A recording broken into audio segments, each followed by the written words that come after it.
Hello, it's Ricardo and welcome back to Warhammer Dawn of War. Well, there's been an update and an announcement from Relic Games, and they state that to revisit the Warhammer 40,000 Dawn of War game that everyone loves and has had a good following for many years since its initial release, and to see that warm reception, they, to thank us for our continued support, are going to continue support for the game.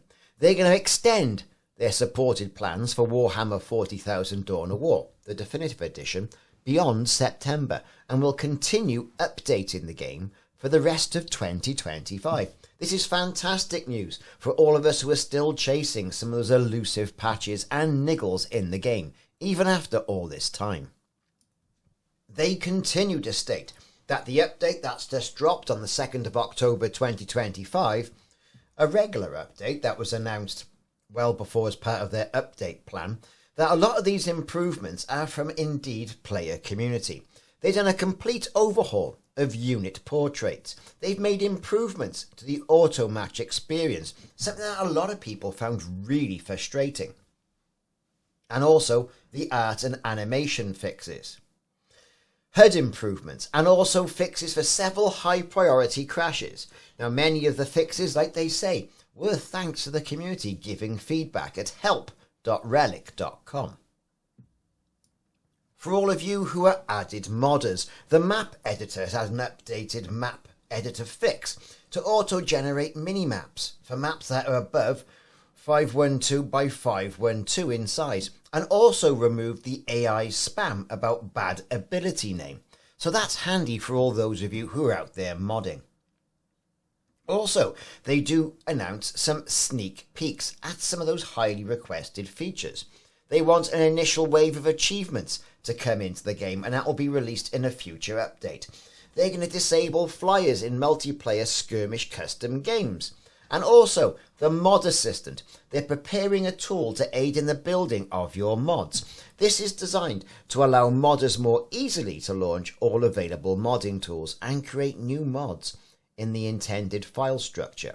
Now, this tool will not be required for making mods, but is intended to help and avoid some of the pitfalls that some of you modders have been having.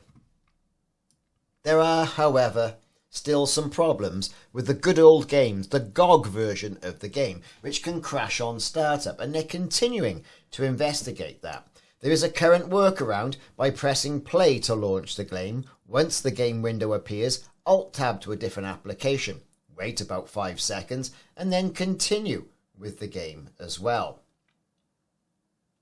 Bit of a pain in the bottom, but there you go. They've also got unit portraits and any issues discovered where new portraits were not updated correctly and extended.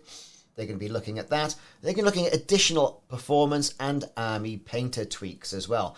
Profiles and the archive option. But with gameplay, units with a jump ability can appear to start to complete the jump, but then teleport back to the starting location.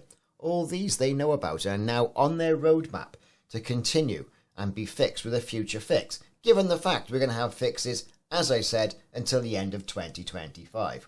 Orc Gretchens can fail to move, faction-specific resources are split amongst all allies, and using the Deep Strike feature can result in the unit silently dying when summoned.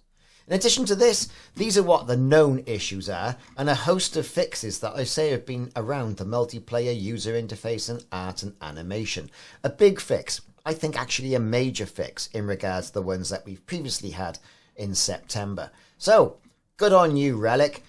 Thanks for fixing a game we all so much love. All hail the Emperor, brothers.